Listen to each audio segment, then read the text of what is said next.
മനുഷ്യരെ ഞങ്ങളുടെ കുഞ്ഞുങ്ങളെ രക്ഷിക്കട്ടെ ഞങ്ങൾക്ക് വേണ്ടേ. എന്താ ഇവരിങ്ങനെ കാണിച്ചത്? അറിയാമോ അവിടെ 4 സൈഡ് മതി വെച്ചിട്ട് വിളിച്ച് കൊല്ലണേ.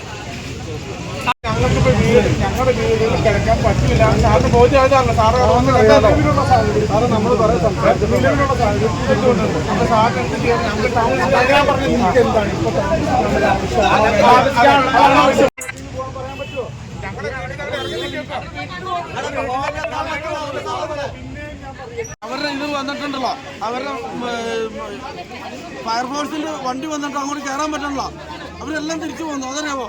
ഞങ്ങൾ എന്തോരം ബുദ്ധിമുട്ടുണ്ട്. ഞങ്ങൾ ശ്വാസം മുട്ടിട്ട് കയറിയത് ആ പരിസരത്ത് ഞങ്ങളുടെ മൃഗങ്ങളെ ഉൾപ്പെടെ ഞങ്ങൾ കൊണ്ടുവന്നാണ്. ഞങ്ങൾ ഇവിടുന്ന് പോകുന്നത്.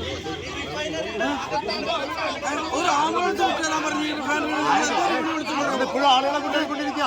ഞങ്ങൾ 5 മണിക്ക് ഈ റിഫൈനറിയുടെ രക്ഷോത്തരം ഞങ്ങൾ യാചിക്കുക. ഒരു വണ്ടി, ഒരു ആംബുലൻസോ, ഒരു പോലീസ് സ്റ്റേഷനിൽ നിന്ന് ഒരു പോലീസ് പോലും അവിടെ എത്തിയില്ല.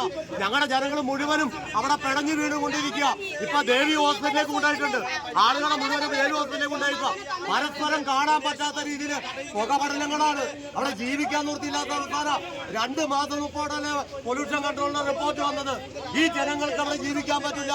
ഇവിടുത്തെ ഭരണാധികാരികളോട് ഇവരെ മാറ്റി പാർപ്പിക്കാൻ പറഞ്ഞിട്ട് ഞങ്ങളെ തിരിഞ്ഞു നോക്കിയിട്ടില്ല. ആ നിലപാടാണ് ഇവിടുത്തെ ഭരണാധികാരികളുടെ. എന്താ ജീവിക്കണം? ഈ മനുഷ്യന്റെ ജീവനും സ്വത്തിനും സംരക്ഷിക്കാനുള്ള ഉത്തരവാദിത്വം ഇല്ലേ ഇവർക്ക്? ഈ കമ്പനികളിൽ ഞങ്ങളെ വെടിവെച്ച് കൊല്ലണം. ഞങ്ങളുടെ ഗേറ്റിൽ നിന്ന് പോണെങ്കിൽ ഇതിന് പരിഹാരം ഉണ്ടാക്കാതെ ഒരു ആംബുലൻസ് വിട്ട് തരാൻ പറഞ്ഞ് വിട്ടു വന്നില്ല. ഞങ്ങളെ എന്താ ചെയ്യണം? ഞങ്ങൾ ഭരിക്കണ്ടേ? നിങ്ങൾ കാണും ലൈവ് പോയി. ഞങ്ങൾ മനുഷ്യരല്ലേ, ഞങ്ങൾ ജീവനുള്ള മനുഷ്യരല്ലേ.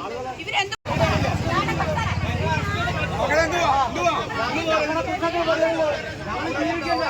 ഞങ്ങളെങ്ങനെ ജീവിക്കും? സാർ എന്ന് ഞങ്ങൾ എവിടെ കിടക്കും? ഇവര് കിടക്കല്ലേ? സാറ് കിടക്കല്ലേ? സാർ ഇത്രയും നാളും സാറ് പറഞ്ഞു ഞങ്ങൾ കേട്ടു. എനിക്ക് സാധനം വരുന്നില്ല. ഞങ്ങൾ അതിനുള്ളിൽ കിടന്ന് പറഞ്ഞോ. ഞങ്ങൾ മരിക്കും.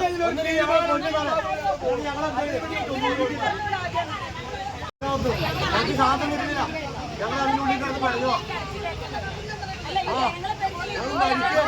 ഞങ്ങൾ മരിക്കും.